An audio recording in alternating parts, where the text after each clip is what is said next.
Bismillahirrahmanirrahim. Alhamdulillahirabbil alamin.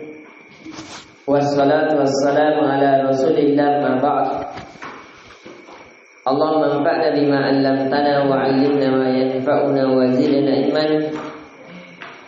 Allahumma ya muqallibal qulub, tsabbit qulubana 'ala dinik. Allahumma ya musarrifal qulub, sarrif qulubana 'ala ta'atik. Allahumma na'udzu bika min 'ilmin la yanfa' wa min nafsin la tashba' wa min qalbin la yakhsha wa min da'watin la yustajabu laha. Assalamualaikum warahmatullahi wabarakatuh.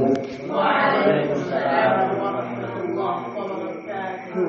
Alhamdulillah, kita telah memasuki di tahun ke-10 Hijriah, yang berarti sudah tinggal 1 tahun kita mempelajari memasuki tahun kewafatan Nabi Sallallahu Alaihi Wasallam. Kita melihat di bait syair yang ke-92, wa mata Ibrahimu fil 'amil akhir wal bajali aslama wasmuhu jarir. Dan pada tahun 10 Hijriah ini meninggallah anak Nabi sallallahu alaihi wasallam yang bernama Ibrahim. Anaknya siapa ini? Maria Al-Qibtiyah. Maria Al-Qibtiyah ini raja siapa yang memberikan hadiah kepada Nabi? Raja Mesir. Kenapa raja sih? Maria Al-Qibtiyah diberikan dari siapa? Mesir. Ketika kapan? Ketika Nabi mengirimkan surat kepada raja. Jadi saya ulang. Maria Al-Qibtiyah. Al-Qibtiyah itu asalnya dari Mesir. Yang ketika Nabi mengirimkan surat-surat kepada para raja Rum, ya, kemudian dikirimkan di Mesir.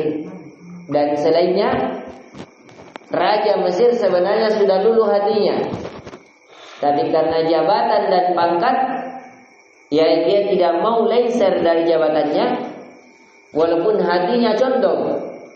Akhirnya dia menerima dakwah Nabi dengan cara memberikannya hadiah yang terbaik yang dia miliki, yaitu seorang budak yang paling dia senangi, yaitu Maria Al-Qibtiyah yang paling rajin. Dihadiahkanlah kepada Nabi.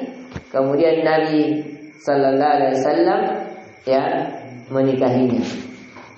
Jadi ini diantara istri Nabi ya. Kemudian di pertemuan kali ini, dan dia yang melahirkan setelah Khadijah, melahirkan anak, memberikan anak ya setelah Khadijah. Yang anaknya namanya Ibrahim, yang meninggal di tahun 10 Hijriah. Yang lahir di tahun berapa? 8, 6 atau 7. Ya. Yang lebih kuat yang sebagaimana penulis di tahun 8 Hijriah, berarti hampir 2 tahun meninggal atau 2 tahun tepat sebagian pendapat. Ya.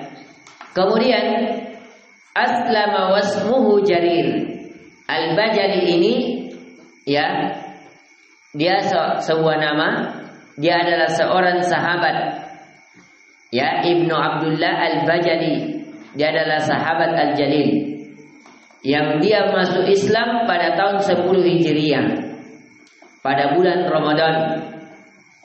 Pada bulan Ramadan ya, yang dia dikirim oleh Nabi ke Zil Khalasah, sebuah tempat ya. Jadi dia termasuk orang yang dikirim oleh Nabi untuk pergi berdakwah di suatu kampung. Ya, namun ini tidak terlalu masyhur, sehingga juga saya tidak tekankan untuk di apa. Nanti insyaallah kita akan kasih kisi-kisinya untuk persiapan ujian. Kemudian wa hajja hajjatul wada'i qarina wa waqafal jum'ata biha amina. Kemudian Nabi sallallahu alaihi wasallam berhaji dengan hajil wada. Wada itu artinya haji yang ditinggalkan. Artinya ini adalah haji yang dimana Nabi haji terakhirnya. Wada dikatakan wada yang meninggalkan, karena Nabi sudah mau meninggalkan sahabatnya. Bahkan dalam hadis yang sahih berkata Nabi sallallahu alaihi wasallam, ya, fa inni la adri la'alli la ahujju ba'da hajjati hadhihi. Kata Nabi sallallahu alaihi wasallam yang diriwayatkan dari hadis Jabir bin Abdullah yang diriwayatkan oleh Imam Muslim, kata Nabi, sesungguhnya saya tidak tahu, mungkin saja tahun ini haji saya ini adalah haji yang terakhir dan saya tidak berhaji lagi di tahun setelahnya. Jadi Nabi sudah isyaratkan bahwa Nabi bisa saja tidak berhaji lagi di tahun depannya. Ini haji terakhirnya Nabi. Ya. Maka dari itu diperhatikan Nabi melakukan haji qarina. Jadi haji itu ada 3 cara. Ditulis. Ya. Nabi, ya, kisah berhajinya Nabi. Kisah berhajinya Nabi. 1, kisah berhajinya Nabi. 1, Nabi berhaji pada tahun 10 Hijriah. Tidak ada perbedaan pendapat. Ya, Nabi berhaji pada tahun 10 Hijriah. 2,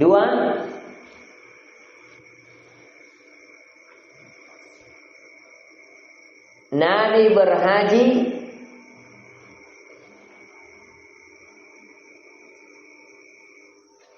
dengan haji qarin. Haji qarin. Ya. Ya, QARN. Ya. Menurut pendapat yang kuat, karena ada perselisihan pendapat. Ada yang mengatakan hajinya Nabi di sini haji al-fard. Ada yang mengatakan tamattu. Kalau orang Indonesia itu tamattu. Saya akan jelaskan. Diperhatikan haji tamattu. Tamattu itu dari kata tamatta'a, ya tamatta'u tamattu'an. Tamattu itu artinya bersenang-senang. Jadi ditulis 3 jenis haji, ditulis 3 jenis haji. 3 jenis haji. 1, haji qar. Nah, ini yang dilakukan Nabi menurut pendapat yang kuat. Haji qar sama dengan, yaitu akhwatnya menulis di semuanya. Seseorang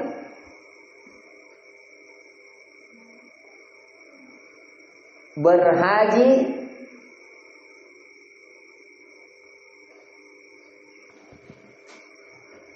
dan berumrah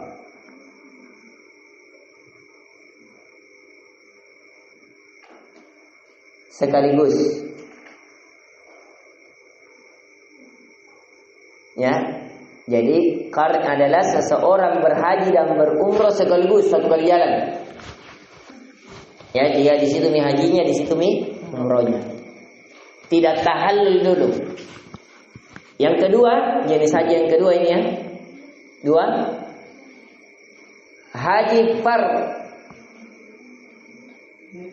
Haji fard. Fard, tahu fardun? 1. Sama dengan fard, FARD. Biasa juga dikatakan haji ifrad. Ya.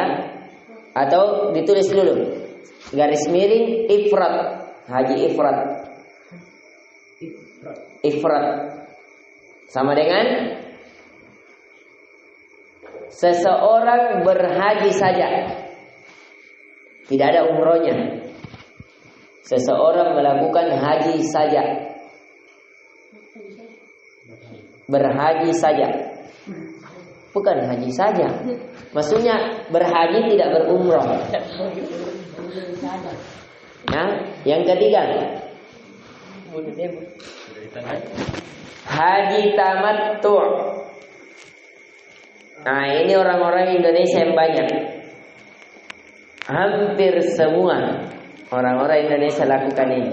Tamattu. Ada komanya di atas kalau bahasa Indonesia. Tamattu dari kata tamatta'a, bersenang-senang.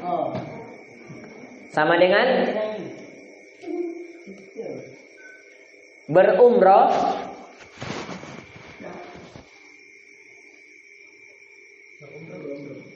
Kemudian berhaji. Jadi dia kalau sudah umroh itu setengah jam selesai. Sudah kita jelaskan ya. Orang berumroh keluar saja di mana? Nah, tempat perbatasan haji kalau Indonesia. Yalamlam mikotnya. Setelah itu pakai baju ihram. Tidak boleh apa lagi? Tidak boleh gunting kuku. Pakai parfum, pakai pakaian berjahit, tidak boleh. Berhubungan badan tidak boleh. Setelah itu masuk, langsung tawaf 7 kali. Setelah itu sholat di belakang makam Ibrahim, kemudian sa'i, kemudian tahallul, selesai umrohnya. Tahallul itu mencukur rambut, boleh dengan pendek 1 cm, boleh dengan gundul botak cilla. Tapi botak cilla 3 kali didoakan oleh Nabi diampuni dosanya. Kalau cuma gundul, ya cuma 1 cm, cuma 1 kali didoakan oleh Nabi. Ya, jadi lebih afdal digundul. Kalau saya gundul botak cilla, ya itu lebih afdal.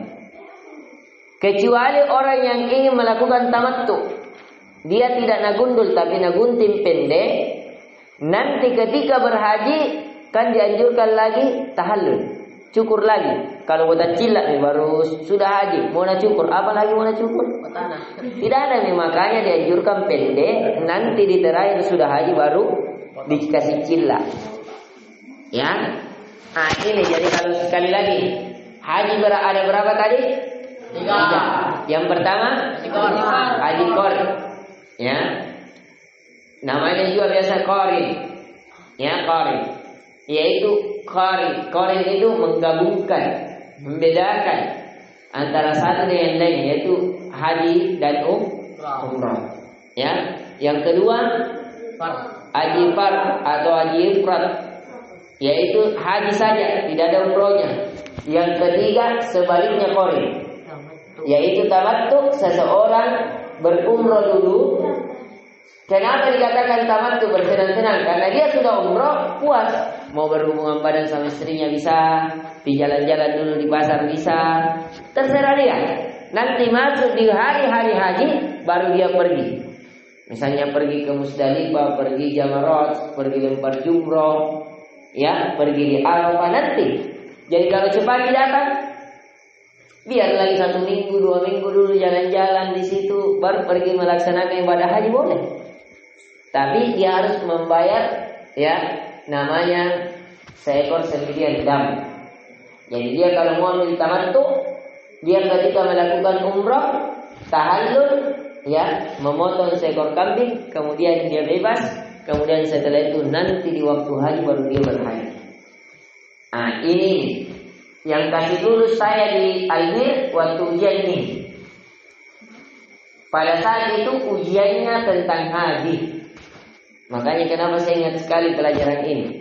Karena awal saya mau masuk di Al-Mir di syariah, di hukum keluarga, ujiannya nomor terakhir ini. Aku patah-patah tompul pengko. Alhamdulillah, itu sebab lulus. Ya, ini masalah haji. Dan ini penting. Apalagi kalian kalau mau menjadi, ya, insya Allah calon-calon haji, minimal untuk diri kita. Yang saya doakan semoga kita semuanya tidak diwafatkan oleh Allah kecuali pernah berhaji. Amin ya rabbal alamin. Ya, niatkan. Kalau kita mati belum berhaji, kita sudah dicatat. Karena innamal a'malu binniyat. Ya. Kemudian kita lanjutkan. Ya, Nabi haji wada, haji terakhir meninggalkan para sahabatnya dengan haji qardh. Wa waqafal jum'ata fiha amina, dan ini bertepatan di hari Jumat. Ya, dan diturunkan di mana? Amina, di Mekah. Ya. Jadi ini bertepatan turunnya di apa? Hari Jumat. Inilah turun ayat. Kata Allah Azza wa Jalla dalam surah Al-Maidah, "Al-yawma akmaltu lakum dinakum wa atmamtu 'alaikum ni'mati wa raditu lakumul Islam madina." Hari inilah aku sempurnakan, kata Allah, agama kalian. Ya, dan telah kucukupkan atas kalian nikmatku, kata Allah, dan telah kuridhoi agama Islam sebagai agama kalian. Yang sampai-sampai orang Yahudi mengatakan, ya, dari Umar bin Khattab radhiyallahu anna rajulan minal Yahudi qala lahu ya amirul mu'minin, bahwa sesungguhnya ada seorang dari orang Yahudi yang berkata, wahai Umar amirul mu'minin, ayatun fi kitabikum taqra'unaha law alaina ma'syarul yahud nazarat lattakhadna dzalikal yauma 'ida. Kata seorang Yahudi ini, ya Amirul Mukminin wahai Umar, sesungguhnya ada satu ayat yang di dalam Al-Qur'an yang kalian senantiasa membacanya. Seandainya itu diturunkan atas kami orang-orang Yahudi, maka kami akan menjadikannya sebagai hari raya bagi kami. Yaitu ayat al-ayah al-yawma akmaltu lakum dinakum. Qala Umar qad arabna dzalikal yawm wal makanul ladzi nazalat fihi 'ala nabi sallallahu alaihi wasallam wa huwa qa'imun bi Arafah yauma Jum'ah. Dan kata Umar bin Khattab radhiyallahu dan kami mengetahui itu hari, tempat di mana diturunkannya ayat tersebut, yang di mana Nabi sallallahu alaihi wasallam berada di Arafah pada hari Jumat. Ayo, sedikit lagi. Ayo, tinggal mau kita hatamkan. Ayo, sedikit lagi. Diperhatikan. Jadi, tahun 10 Hijriah, apa yang terjadi? Satu, meninggalnya siapa? Meninggalnya Ibrahim alaihi salam, anak Nabi. Kemudian masuk Islamnya siapa? Jarir atau dikenal Al-Bajali. Kemudian apa? Berhajinya Nabi dengan haji apa? Haji wada. Hajjal wada dengan metode qardh.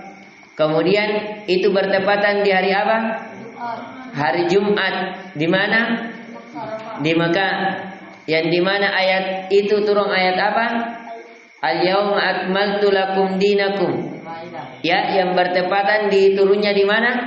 Di Arafah. Ya. Kemudian kata penulis, wa nuzilati fi yaumil busyra lakumul yawma akmaltu lakum dinakum. Jelas? Wa mautu Raihana ba'da 'audihi wa tis'u 'ishna madda min ba'dihi. Dan meninggalnya Raihana. Siapa ini Raihana? Istri Nabi yang dia dapatkan di mana? Ketika apa? Nah, ketika pada saat mana? Ya, ketika mendapatkan dari Bani Quraiza. Ya, dari Bani Quraiza. Wa tis'u ishna. Tis'u ini tinggal 9. Artinya masih ada 9. Istri Nabi ada berapa? 11. Meninggal berapa? 2. Yaitu siapa? Khadijah dan Zainab. Salah satu ujiannya nanti muncul ujian, tuliskan nama anak-anak Nabi, istri-istri Nabi. Ya, nanti itu kumpulkan, cari. Ya, ada semua saya sudah tuliskan. Ada juga di buku itu nama-namanya anaknya sama nama-namanya istrinya. Ya. Wa mautu Raihana, dan meninggalnya Raihana ba'da audihi, setelah kembalinya Nabi dari mana? Dari haji wada. Ya. Jadi meninggal istrinya ketika Nabi pulang dari berhaji. Watis'u, dari artinya tinggal 9 dari istri-istri Nabi. Isna muddatan min ba'di, yang hidup setelah meninggalnya Nabi sallallahu alaihi wasallam.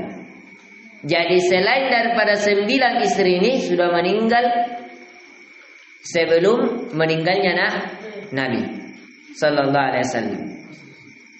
Kemudian kata beliau, kata Ibnu Qayyim dalam kitab Zadul Ma'ad, wala khilafa anna an-nabiy sallallahu alaihi wasallam tufiya an tis'in wa kana yaqsamu minhunna li thamanin, ay ada Sauda wa hiya zawjul lahu walakinnaha wahabat lailataha li Aisyah. Ya, kata Nabi sallallahu alaihi wasallam, ya, kata Ibnu Qayyim al-Jauzi, ya, tidak ada perbedaan pendapat bahwa Nabi ketika meninggal dunia masih ada istrinya 9 dan dia membagi ke 8, membagi malahnya dengan 8. Kenapa? Karena selain daripada Sauda, walaupun dia istrinya, tapi kan Sauda sudah dia bagikan malamnya ke siapa? Aisyah. Ke Aisyah. Kata penulis, diperhatikan, wa yaumal tsnaini qada yaqina, dan pada hari Seninlah meninggal Nabi sallallahu alaihi wasallam dengan penuh keyakinan.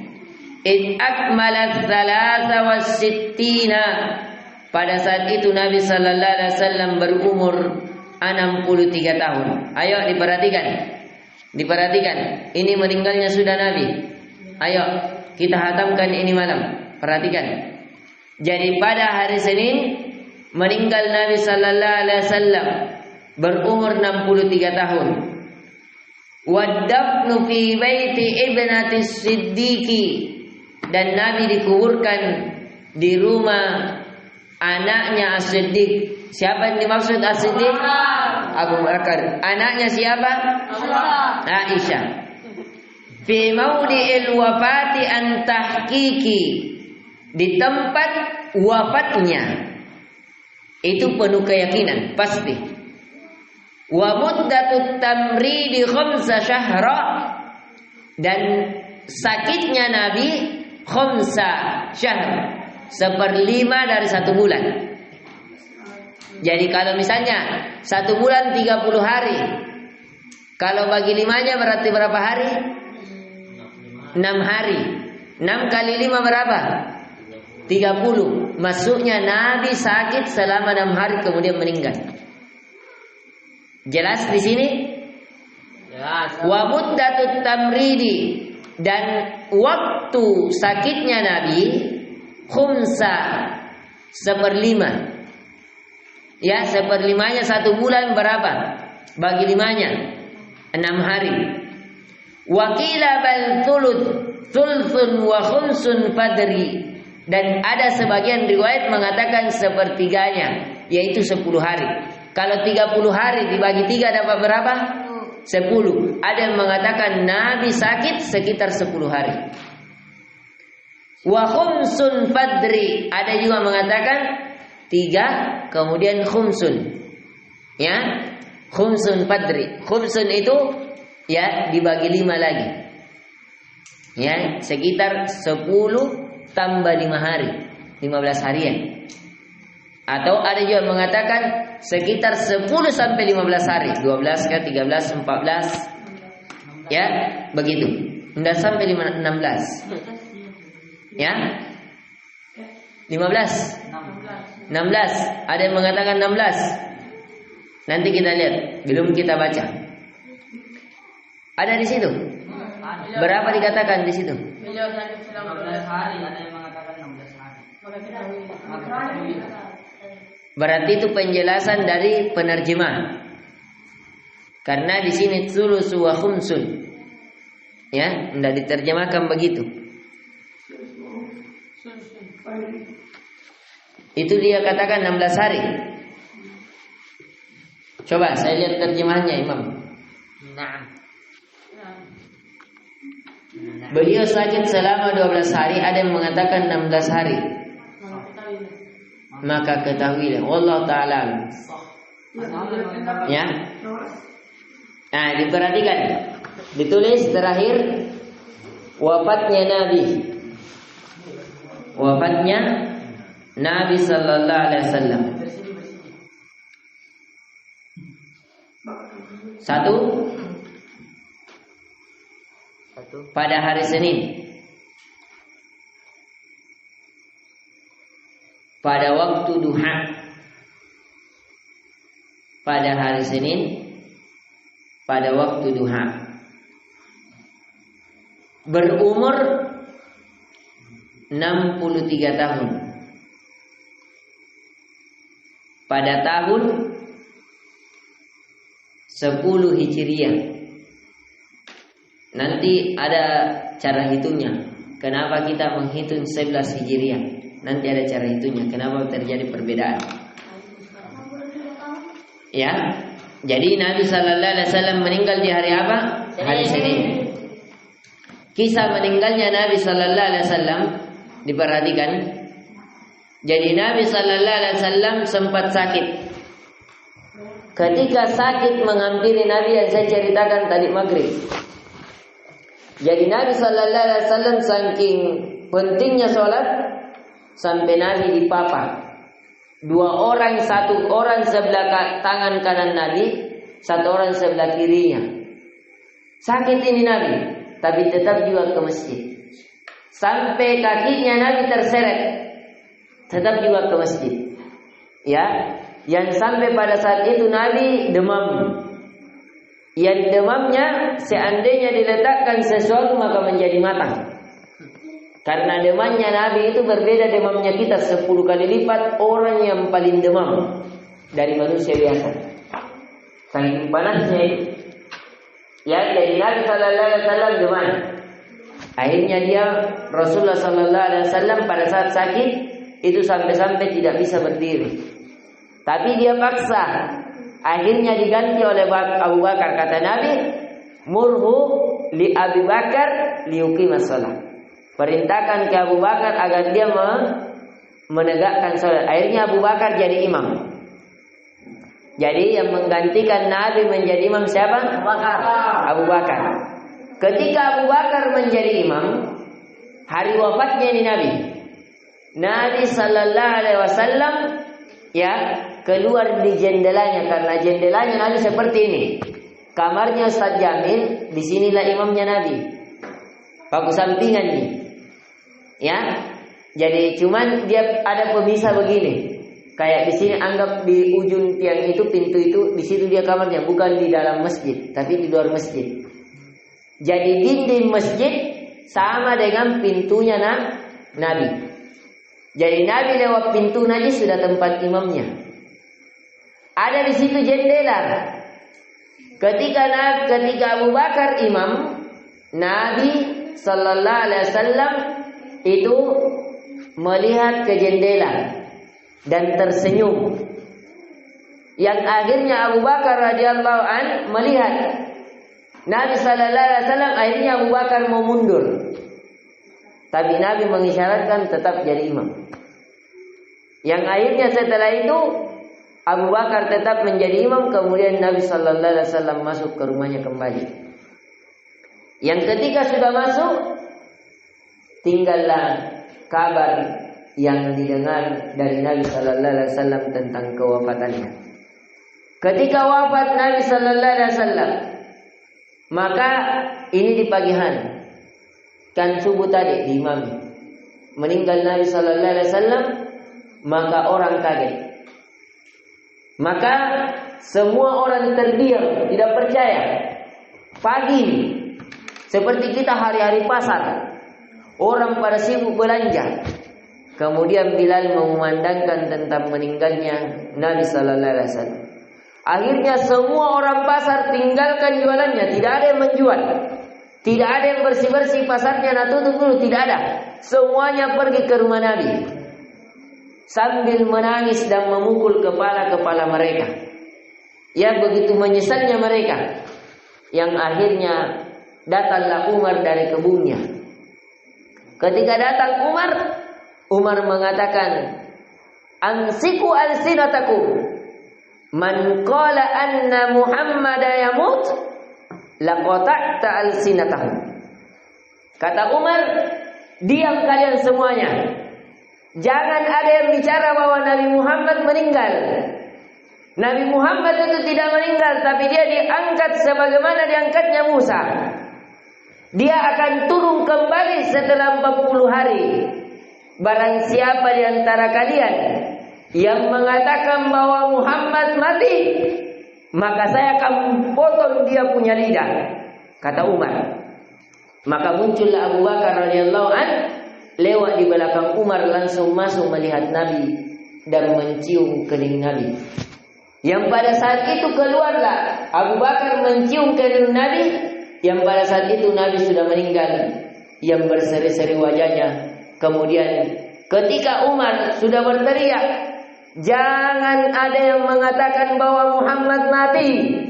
Barang siapa yang mengatakan Muhammad mati, bahwa dia orang-orang munafik, dan saya akan memotong lisan-lisan mereka." Yang ketika suara ini terdengar keras, maka Abu Bakar keluar. Dan Abu Bakar mengatakan, ya, yang di dalam ayat yang Allah kabarkan kepada yang dibacakan Abu Bakar, "Apa immata au qutilan qalabatum ala aqabikum?" Apakah kalian ketika mati Muhammad, mati seorang Rasul, apakah kalian akan kembali ke agama kalian sebelumnya? Ketahuilah bahwa telah datang Rasul-Rasul sebelumnya, mereka juga mati. Mereka juga manusia biasa. Mereka juga ada awal dan akhirnya. Yang akhirnya pada saat itu Umar, seakan-akan kata Umar dalam riwayat, baru ayat itu saya dengar. Seakan-akan baru saya dengar, padahal dia sudah hafalkan. Yang akhirnya ketika dibacakan ayat bahwa Nabi memang betul-betul meninggal, Umar pun tidak bisa menggenggam tongkatnya. Akhirnya dia jatuh, tidak bisa berdiri. Seperti kalau kita misalnya meninggal orang tua sampai pingsan, kalau Umar tidak bisa berdiri. Akhirnya Umar jatuh dan menangis, semua pun orang ikut menangis.